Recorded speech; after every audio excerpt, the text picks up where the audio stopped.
All right, joining me now is Governor Ron DeSantis, 2024 GOP presidential candidate. Governor, I found what happened this weekend in Vietnam no longer to be funny. I found it to be extremely disturbing, and the press making any effort to cover for this at this point is even more pathetic, if that's possible.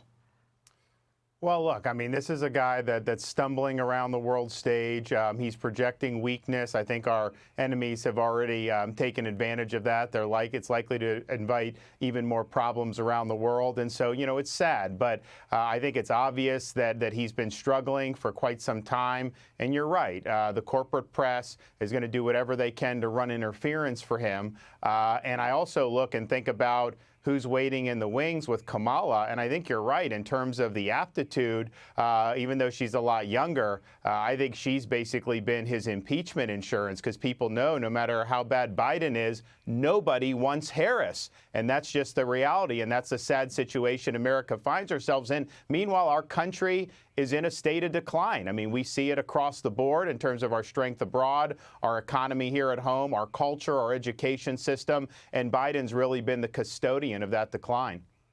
Well, Governor, I think what Americans are really, really worried about is that we don't know who's in charge, who's making these decisions. Do you have a theory about that? Obviously, if you're the nominee and you win, I've known you for a long time. You're going to make the decisions. You always make the decisions. I don't think anyone ever has a doubt about you. But in this White House, do you have a theory who's deciding the big issues? I think you have a lot of very left-wing aides and staffers in the White House. And I think you have a line to people like Valerie Jarrett, Obama. I think they're all involved behind the scenes, pushing him in a very left-wing direction. I mean, his presidency's been more left-wing than Obama's was even, and he presented himself as being a more moderate candidate when he ran in 2020, and I think that's a result of these folks really pushing the envelope. I mean, they just opened a civil rights investigation against the state of Florida, one of our colleges, New College of Sarasota. I appointed conservative trustees. They reoriented the university from being left of the left to being classical education like Hillsdale. And they did things like abolish the gender studies department. And they're now opening up a civil rights investigation against one of our trustees, Chris Rufo, because he misgendered one of the fired employees or fired professors. You've got to be kidding me. They're basically saying that there's a civil right to have things like gender studies and pronouns in our colleges and universities. No one would have thought that was possible even 5 years ago. Governor, can we expect you to actually go into urban areas that are predominantly Democrat, with a lot of minority voters who've been skeptical, and they would say for good reason, of the Republicans and their intentions? Will you have, or do you have plans to work to try to gain support among minority and urban voters, where Republicans have not done as well as they should have done, given the record of the Democrats? Of course. That's what we did in Florida, Laura.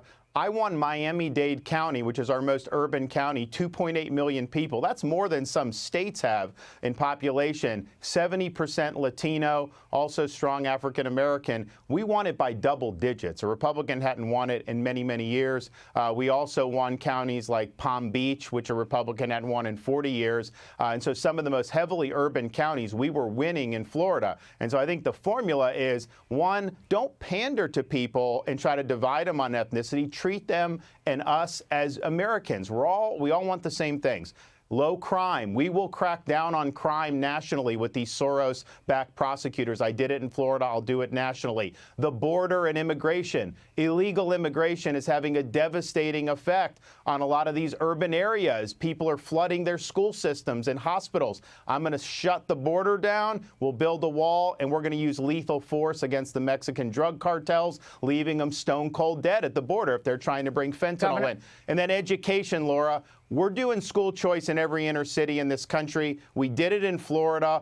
Our results have skyrocketed over the last decade as a result of that. It works, and these kids deserve a chance. Well, and just yes or no, will we expect campaign appearances in Chicago, South Side, Yes. L.A., Boston, Hartford? I mean, we're going to see those appearances. Yes, and I think we have no choice as Republicans, Laura. If every urban area goes 90-10 Democrat, then we have this high wire act to try to squeeze out enough voters. You're not going to win these urban areas, but if you just improve, that is a huge possibility for us. Governor, so we will do it.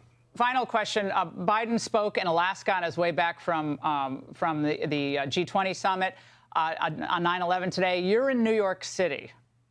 He says he was there and it was okay because after Pearl Harbor, people didn't go to Pearl Harbor, every December 7th. So tell us about your trip to New York. So my wife and I got invited by some of the 9/11 families who we've gotten to know. And so we went. I wasn't in like the VIP section with these politicians. I was walking around the site with the families. We would go to where their family members' names were. And it was really emotional because they're telling stories. And the way they've done it is someone that passed away, the names of people that knew each other close by. So they're telling stories about maybe their father's friends or husband's friends. And so my wife and I were really touched by it, and we are committed. And I also think back to 9/11, that inspired me to join the military. I mean, my whole life changed as a result of that, serving in Iraq, serving in the Navy, and ending up getting involved in public service. And so my wife and I were really touched by it. And I've said as president, they've been promised the documents on the Saudi involvement. They've been promised a lot of things over the year. We got to deliver for these 9/11 families, and I will do that.